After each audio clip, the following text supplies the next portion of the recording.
الحمد لله نحمده ونستعينه ونستغفره ونؤمن به ونتوكل عليه ونعوذ بالله من شرور أنفسنا ومن سيئات أعمالنا من يهده الله فلا مضل له ومن يضلله فلا هادي له ونشهد أن لا إله إلا الله وحده لا شريك له ونشهد أن سيدنا ومولانا محمدا عبده ورسوله صلى الله تعالى عليه وسلم تسليما كثيرا أما بعد قال الله تعالى أعوذ بالله من الشيطان الرجيم بسم الله الرحمن الرحيم يا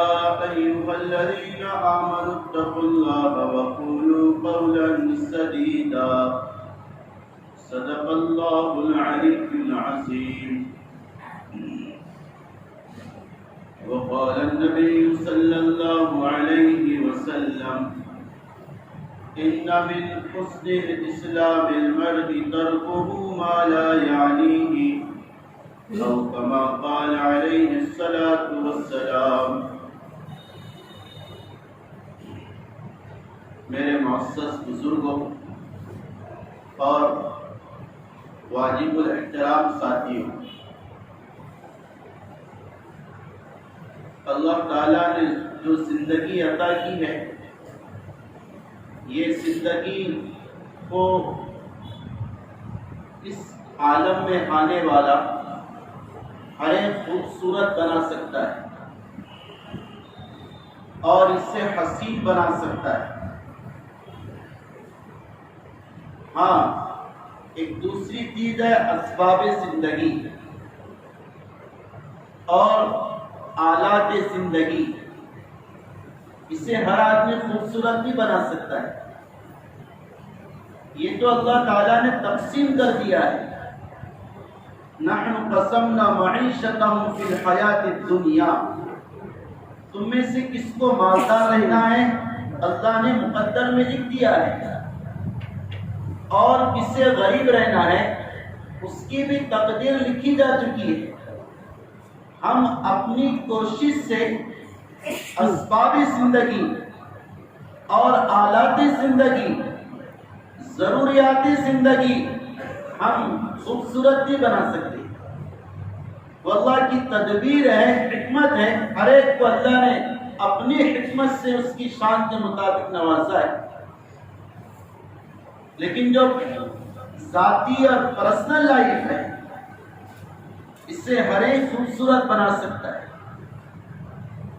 میری لائف ہے، اسباب زندگی کچھ نہ ہو، آلات زندگی کچھ نہ ہو، لیکن دین کے ذریعے سے میں اسے خوشنما اور خوبصورت بنا سکتا ہوں اور اسے حسین اور خوبصورت بنانے کی کوشش کر سکتا ہوں.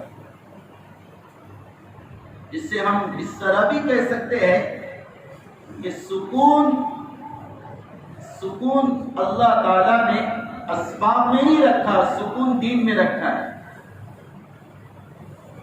اسباب زندگی مقدر کی چیز ہے.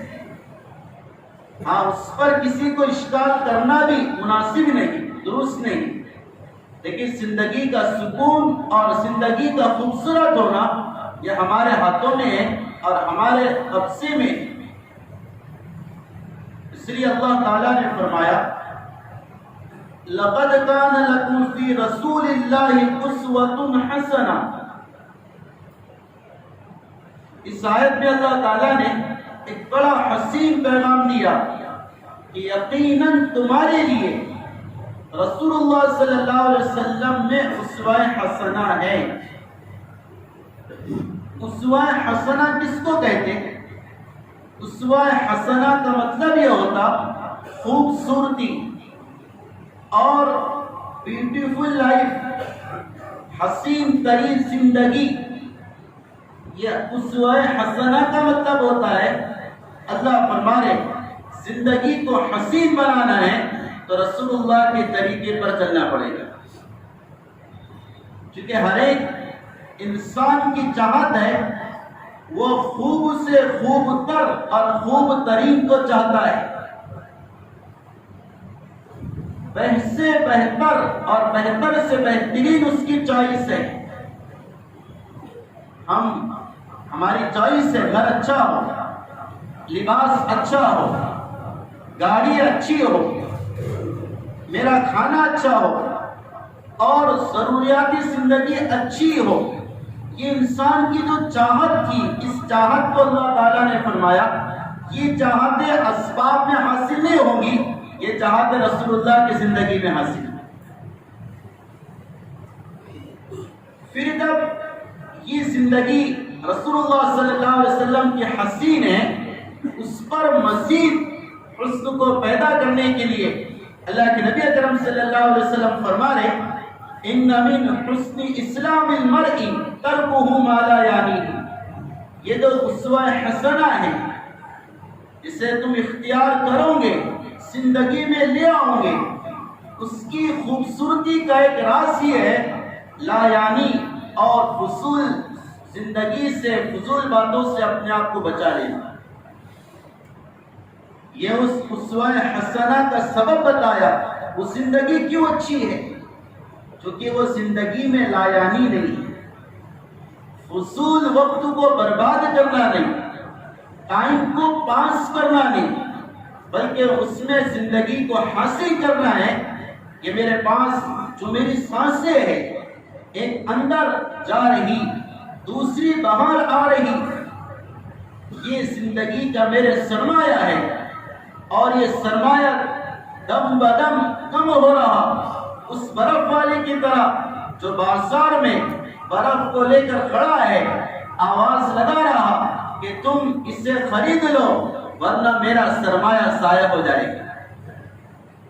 اللہ ہم سے کہہ رہے تم اپنی زندگی کی سانسوں کی قدر کر لو اور اسے حصول کر لو ورنہ مثل برف کے لادی کے تمہاری زندگی پگھل جائے گی۔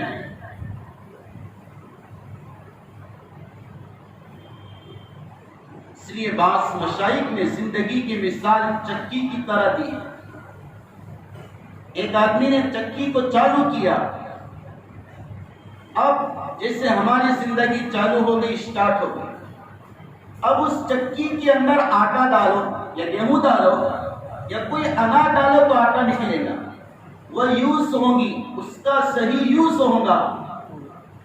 لیکن اگر اس چکی کو چالو کر کے چھوڑ دیا جائے کوئی فائدہ نہیں ہوگا، حالانکہ بل آئے گا، اسے جلنا ہے۔ اسی طرح زندگی شروع ہو گئی، اگر اس میں عمل کا اناج، ذکر کا اناج، صحیح معاملات کا اناج، صحیح معاشرت کا اناج ڈالو گے تو آٹا حاصل ہوگا، ورنہ جیسے چکی خالی پھر رہی ہے اسی طرح زندگی خالی پھرے گی۔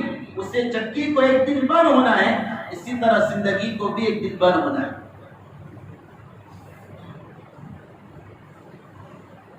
اس لیے میرے محترم بزرگ، میں آپ سے ایک بات کہنا چاہتا ہوں، ہم اپنی زندگی کی قدر کریں اور اس زندگی کو کرنے کے کاموں میں لگائے، نہ کرنے کے کاموں سے بچائے۔ اس کا بڑا اصول ہے زندگی کو حسین بنانے کا۔ ہم میں سے اکثر 24 گھنٹے میں کتنا ٹائم ویسٹ کرتے، اگر میں غور کروں تو مجھے بہت گھنٹے نظر آئیں گے جو بیکار گفتگو اور بیکار کاموں میں گزر جا رہے ہیں۔ اگر وہی گھنٹے اور منٹ اور وہ سیکنڈ اگر میں اس کی قدر کر لوں تو میں ایک اچھا عالم اور مفتی بن سکتا ہوں، میں ایک اچھا اسٹوڈنٹ بن سکتا ہوں، میں ایک اچھا داعی بن سکتا ہوں، میں ایک اچھا ملازم بن سکتا ہوں، اور میں ایک اچھا تاجر بن سکتا ہوں۔ اگر اس زندگی کا جو گزرا ہوا اور بیکار وقت گزر رہا، اگر اس کا صحیح استعمال ہو جائے تو میری تقدیر بھی اللہ سنوار سکتے۔ اس لیے فرمایا اگر سال کی قدر تمہیں معلوم کرنا ہے اس اسٹوڈنٹ سے پوچھو جس کا فائنل ایئر ہو اور اس نے آگے کے سارے پلاننگ مکمل کر لیا، سائٹ سیٹ ہونے کے نکاح کے لیے اور دوسرے پلاننگ، اب وہ فائنل ایگزام دے رہا، اللہ نہ کرے اس کے فائنل ایگزام بیک رہ گئے اور اس کی ساری کوششیں فیل ہو گئی، آپ اس سے پوچھو سال کسے کہتے ہیں، تو بتائیں گے آپ کو سال کسے کہا جاتا ہے۔ اور اگر مہینے کی قدر آپ کو جاننا ہے، اس ماں سے جا کر پوچھو جس ماں نے اپنے پیٹ میں لگتے جگر کو 8 مہینے تک پالا اور اسے محفوظ رکھا اور 1 مہینہ پہلے بچہ باہر آ گیا، اس ماں سے پوچھو، وہ کہیں گی اے کاش 1 مہینہ اور میرے بچے کو مل جاتا، میرا بچہ مزید اچھی طرح پروان چڑھ جاتا۔ اگر آپ کو دن کی قدر پوچھنا ہے، اس مزدور سے پوچھو جس مزدور کا یومیہ معمولی ہے، وہ کما کر بچوں کو کھلاتا ہے، ایک دن ایسا ہو گیا وہ کسی کام کی تلاش میں نکلا اور اسے روزی کے اسباب میسر نہ آئے اور وہ روتا ہوا گھر پہ واپس آ گیا اور بچیوں سے اور بیٹوں سے اور بیوی سے کہا آج کے دن کام نہیں ملا، آپ اس سے پوچھو دین کسے کہتے ہیں۔ اور اگر گھنٹوں کی قدر آپ کو پوچھنا ہے، اس طالب علم سے پوچھو جو ایگزام ہال میں ہے اور اس سے 3 گھنٹے دیے گئے اور اسے پرچہ تھمایا گیا کہ 3 گھنٹے میں یہ سارے کوشچن تجھے حل کرنا ہے، آپ اس کو پوچھو گھنٹہ کس سے کہتے، وہ اس میں ذرا بھی لایانی نہیں کرے گا اور نہ موبائل کو چیک کرے گا۔ 3 گھنٹے 180 منٹ کو وہ سونے کی طرح قیمتی سمجھ کر بتائے گا۔ اور اگر منٹ کی قدر آپ کو جاننا ہے، اس مسافر سے پوچھو جس کے پلین کو ٹیک آف کرنا ہے اور اسے ایئرپورٹ پر بیفور پہنچنا ہے، اس کی گاڑی ٹریفک میں پھنس گئی اور وہ چند منٹ ایئرپورٹ پہنچنے سے رہ گیا، اس سے پتہ چلے گا منٹ کس سے کہتے ہیں۔ اور یہ ساری چیزوں کا مجموعہ، سال، مہینہ، دن، گھنٹہ، منٹ، یہ ساری چیزوں کا مجموعہ جو زندگی کہلاتی ہے، اگر اس کی قدر جاننا ہے تو مردوں سے پوچھو کیا قدر ہے۔ جاؤ قبرستان اور ان سے دریافت کرو کہ کیا ہے، تم کیا کہو گے۔ حضرت علی رضی اللہ تعالی عنہ اپنے ساتھی کے ساتھ قبر پر گئے اور کہا کہ اے شخص، اگر ان قبر والوں کو بولنے کی اجازت ہو جائے تو ان میں سے ہر ایک قبر سے اٹھ کر کہے گا اے کاش مجھے 2 رکعت پڑھنے کا موقع دیا جاتا ہے۔ بس یہ ان کی چاہتے ہیں، اے کاش ایک سبحان اللہ میں کہہ لیتا قبر سے اٹھ کر تو میرے لیے مزید ثواب ہو جاتا۔ بعض اکابر نے لکھا ہے، ایک بزرگ قبرستان سے جا رہے تھے، وہ جو بزرگ تھے صاحب کشف تھے، یعنی انہیں قبر کے احوال کا علم ہوتا تھا۔ بعض اکابر ایسے ہوتے جنہیں کشف قبور ہوتا ہے، قبر والوں کے حالات کا علم ہو جاتا۔ الحمدللہ میں اس اکابر سے ملا ہوں، تو وہ ایک بزرگ جا رہے تھے قبرستان، ایک قبر کے پاس سے گزرے تو انہیں آواز آئی قبر میں ایک آدمی قرآن شریف پڑھ رہا ہے، تو انہیں بڑا تعجب ہوا، قبر میں قرآن شریف پڑھ رہا، تو انہوں نے مراقبے کے ذریعے سے اس سے بات چیت کی۔ تو اس صاحب قرآن جو پڑھنے والا تھا اس نے کہا کہ میں جب دفن ہوا اللہ نے مجھ سے کہا کیا چاہتا ہے، کہا کہ دنیا میں قرآن بہت پڑھا کرتا، قرآن بہت پڑھا کرتا۔ اللہ کے نبی نے حدیث میں فرمایا دلوں کو زنگ لگ جاتا ہے جیسے لوہے کو پانی سے زنگ لگتا ہے، وہ لوہے کا سنگ تو کاروان وغیرہ سے دور ہو جاتا. تمہیں بتاؤ دلوں کا سنگ کیسے دور ہوگا؟ فرمائے کہ تو کام کرنا، موت کو کثرت سے یاد کرنا اور قرآن کی تلاوت کثرت سے کرنا، تو تمہارے دلوں کا سنگ اور دلوں کا میل دور ہوگا. تو وہ صاحب قرآن کہنے لگا، اللہ نے مجھ سے پوچھا کہ تو کیا چاہتا ہے؟ میں نے کہا اللہ تعالیٰ، میں دنیا میں قرآن کثرت سے پڑھا کرتا تھا، میری چاہت ہے کہ قبر میں مجھے قرآن پڑھنے کی اجازت دی. تو یہ میری ریکویسٹ اللہ تعالیٰ نے منظور کر لی، مجھے اجازت دے دی کہ میں قرآن پڑھوں. اور سنو، جب سے قبر میں آیا آج تک میں نے 70,000 قرآن شریف پڑھ چکا ہوں، 70,000 کلام پاک مکمل کر چکا ہوں. وہ جو صاحب نسبت بزرگ تھے، جو قبر کے اوپر تھے، اس سے مراقبہ میں بات کر رہے تھے، انہیں بڑا تعجب ہوا، 70,000 قرآن مجید. اللہ اکبر، جیسے ہم حیرت زدہ ہو گئے اور انکش بدندہ ہو گئے، تو اسی طرح بزرگوں کو بھی حیرت ہونے لگی، تعجب ہونے لگا. تو اس قبر والے نے کہا کہ حضرت تعجب مت کرو، یہ 70,000 زمین کے نیچے کے ہے، زمین کے نیچے کے 70,000 قرآن مجید زمین کے اوپر کے ایک سبحان اللہ کی برابری بھی نہیں کر سکتے. ایک سبحان اللہ کے برابر بھی نہیں ہو سکتا ہے زمین کے نیچے کا عمل. اس لیے تو ہم سے کہا سبحان اللہ کہا کرو، اللہ اکبر کہا کرو، لا الہ الا اللہ کہا کرو. ہمارے نبی ہم سے کہہ رہے اونچائی پر چڑھو، اللہ اکبر کہنا. کیوں کہا اللہ اکبر کہنے کا؟ اس میں غور کیا ہم نے؟ محدثین فرماتے انسان جب اوپر چڑھتا ہے نا، اس کے دل میں تھوڑی اونچائی آتی ہے، میں اونچائی پر چڑھ رہا ہوں. اللہ کے نبی فرما رہے اونچا نہیں بننا، وہاں پر اللہ اکبر پڑھنا اور یہ کہنا میں اونچا نہیں، اللہ اونچے ہے، اللہ بڑے ہیں. پھر اس سے کہا نیچے اتر، تو کیا پڑھ؟ سبحان اللہ پڑھ. نیچے اتر، سبحان اللہ پڑھ. کیوں کہا سبحان اللہ کہنے کا؟ کیونکہ جو انسان نیچے اترتا ہے تو اسے اپنے عیوب نظر آتے ہیں اور وہ اپنے عیوب کو محسوس کر سکتا ہے. اللہ کے نبی فرما رہے اس موقع پر سبحان اللہ کے، یعنی اللہ سے کہ یا اللہ جیسے تو سبحان ہے، ہر عیب سے پاک ہے، نیچے اترنے کی وجہ سے جو مجھے میرے عیوب محسوس ہو رہے ہیں ان عیوب کو تو میرے لیے پاک فرما دے. یہ اس کی حکمت اور بصیرت محدثین نے لکھی. تو میرے عزیزوں، میرے بزرگوں، میرے ساتھیوں، میں سارے مجلس سے کہوں گا اپنی زندگی کی قدر کرو.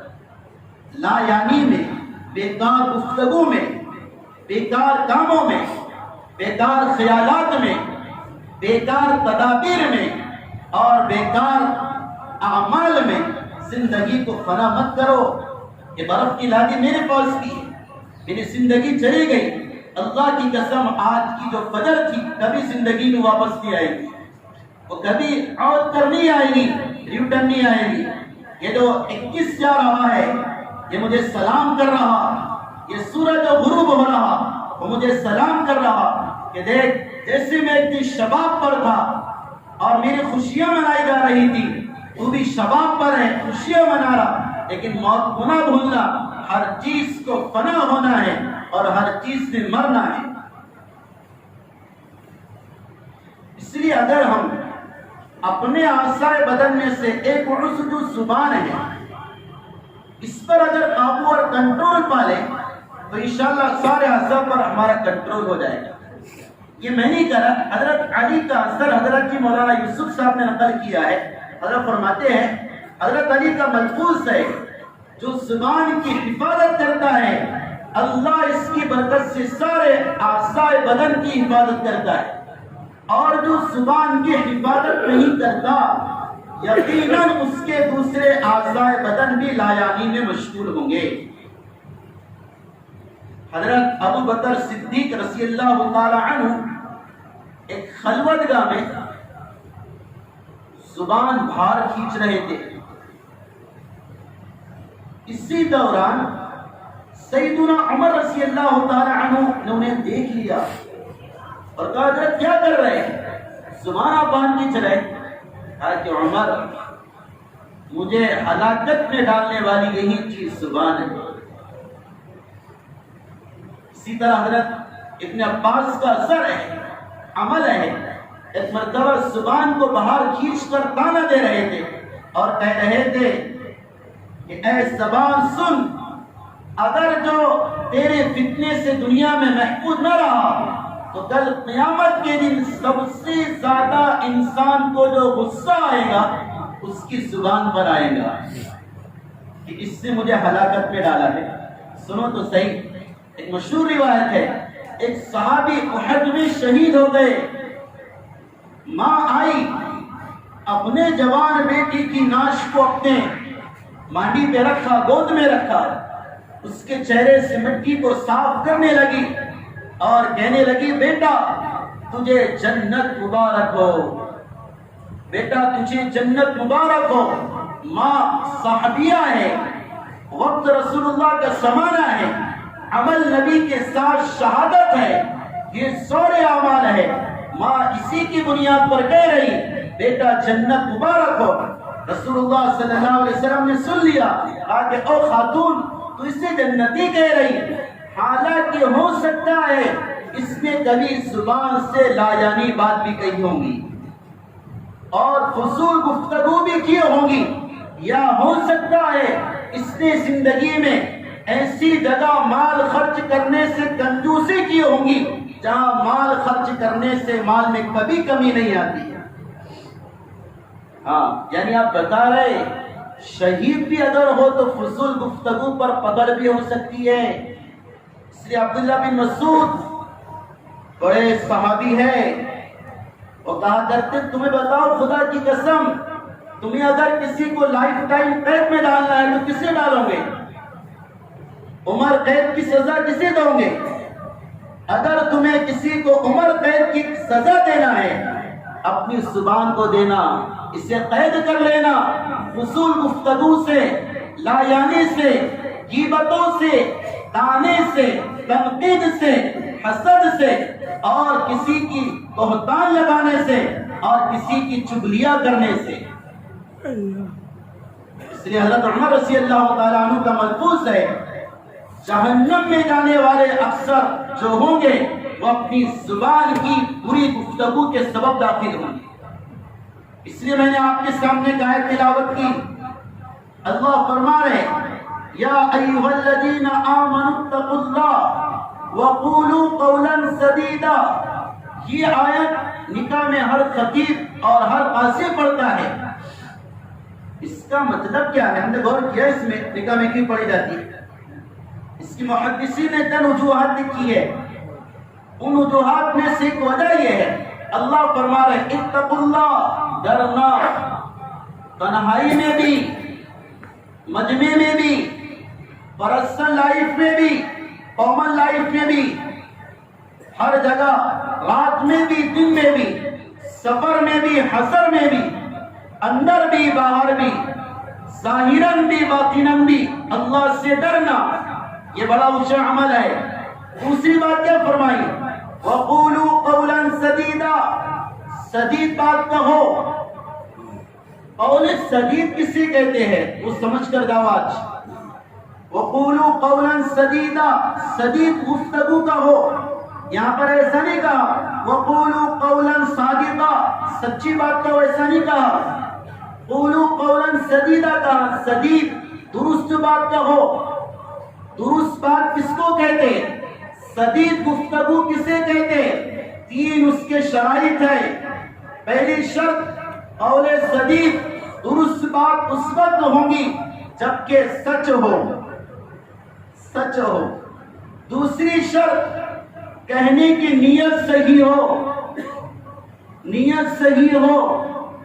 اور تیسری شرط یہ ہے اس کے کہنے کا طریقہ بھی صحیح ہو. تو وہ قول سدید بنے گا. صحیح بات، نیت صحیح، طریقہ صحیح.